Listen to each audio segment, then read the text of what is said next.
people that have been under care for over 20 years. Once a week or more, they've walked through the doors of Westwood Family Chiropractic once a week or more to get their spines checked and adjusted as needed.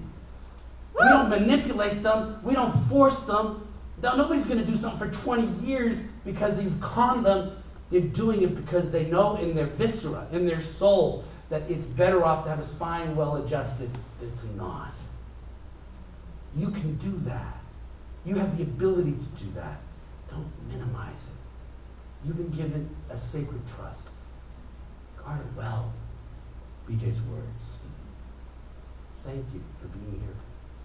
Thank you for taking the time on a Saturday to sit here, bathe yourself in this. Thank you for carrying it out into the world. You guys are awesome.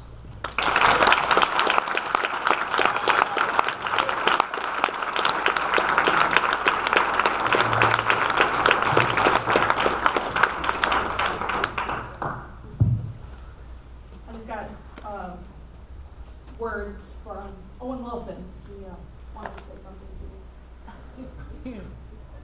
Selection. Every room's like 4 times as big as mine. Yeah, no kidding. Did you see what she had on yesterday? Wow. Yeah, I definitely got a soft spot for... Wow, that was awesome. Too long to load. Hi, how's everyone doing? That was awesome. Thank you, Dr. Porter. That was great. For people that don't know me, my name is Michaela, and for those of you that don't know me, I'm sorry. Next up, we have a queen. She is amazing. She looks amazing, and I was watching her and her flow, and it was awesome. Up next, we have Dr. Jenny Lane. She practices down in Florida. So, how's the weather down there? Awesome. I'm coming with you home. She works primarily with pregnant women, kids, and families. And what she's going to speak about is no to no. So give it up for Jenny Lane.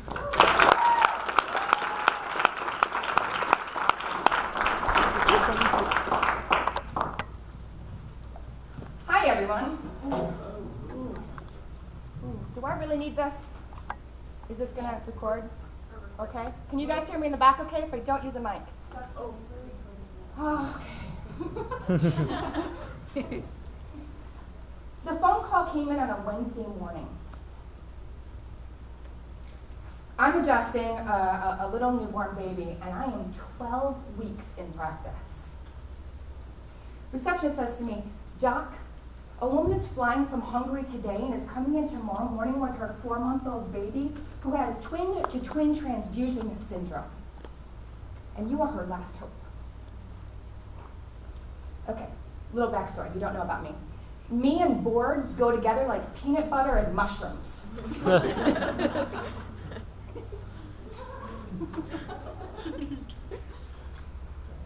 They don't go together very well. We'll talk about that more later. So I'm sitting there, it's 10:30, I have like 4 patients waiting for me. I just finished a newborn, and I'm going, twin-to-twin transfusion syndrome. Boards. Well, I studied that. I couldn't think, so I went to Dr. Google. What is this? And why are they coming to me? And they're coming from Hungary? No pressure. I'm 12 weeks out, y'all. I might have pooped my pants. So they come in the next morning, and I've read as much as I can. I don't remember studying it very well. I studied up what I could, but I went back to basics. Here's a little tip. Tip number 1. I'm going to give you a lot of tips today. Tip number 1. When something seems complex in chiropractic or life, go back to basics. Dr. Peter said it great. Our job, we don't diagnose, we don't treat symptoms. What we do is we adjust. And I knew my hands were more powerful than anything else. So the baby comes in, and the baby is almost lifeless. 4 months old. We're doing the consultation. I said, tell me a little bit of the story. So twin-to-twin transfusion syndrome is mom has identical twins, and they share the same placenta. And what happens is one is a giver and one is a taker. And what happened is at 28 weeks, one of the babies died. And the other baby was counting on the life support from the other one and basically stopped growing at 28 weeks. And they aren't hungry. They're Americans, but they're in Hungary and they're working. And she felt very unsupported in her healthcare system and decisions, and it was a little bit rough. Needless to say, she was definitely in fight-flight when she delivered. It ended up being a C-section, and they were just happy at this point to have one child. Fast forward 12 weeks, the baby has yet to open her eyes. Nursing, forget about it. She looks like she has a Down syndrome face and a lifeless to it, and they test her, but it's not Down syndrome. They don't know what's happening. So she starts doing research and found us online. Said, well, we're going to come back to the States. We're going to go see this Dr. Jenny girl. We have literally nothing else to lose. They've gone to other specialists, whatever. So put the baby on. I do my standard examination that Dr. John Edwards, those of you that take the ICPA, he's the doctor I work for. Do my standard adjustment, my examination adjustment. There was no like OMG, which sometimes happens on the table, like Dr. Peter was talking about. There's no MG moment. I'm 12 weeks out. So we load the baby back in the car seat, and I'm saying to Mom, this is what you may expect after your first adjustment. She may poop more, eat more, sleep more. She's now opening her eyes. She's 4 months old. But I gave the center speech, and all of a sudden I said, and I told her my fee and what else here again, and she starts crying. I was like, God, it wasn't that expensive. Oh my Lord. And I just stopped, 12 weeks out. And then the aunt who came starts crying, and I'm like, okay, what's going on? She's like, my daughter's never done that. Done what? There was a binky next to her leg in the car seat, and the baby for the first time in 4 months reached for the binky and made movement. We are bawling. We are office full of women. Only Dr. John is the only man. Woo! Holy crap. She's like, that was worth the trip from Hungary. You've now given me hope. Right?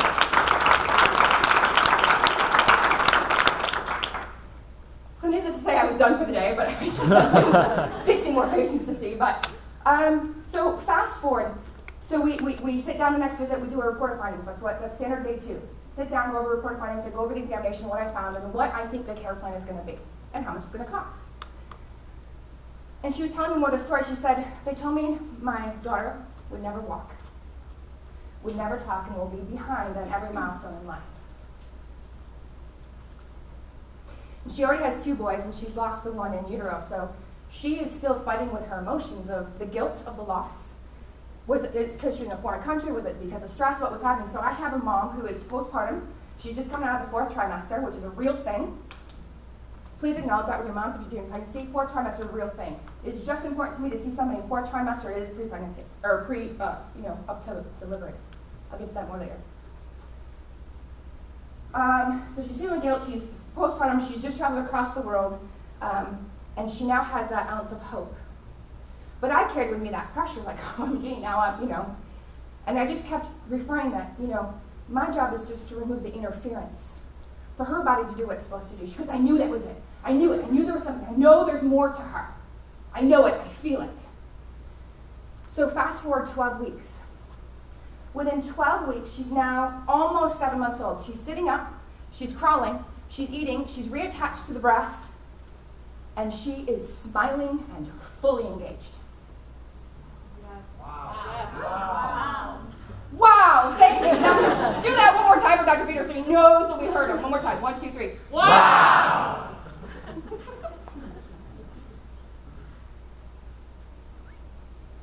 I'm not a research girl.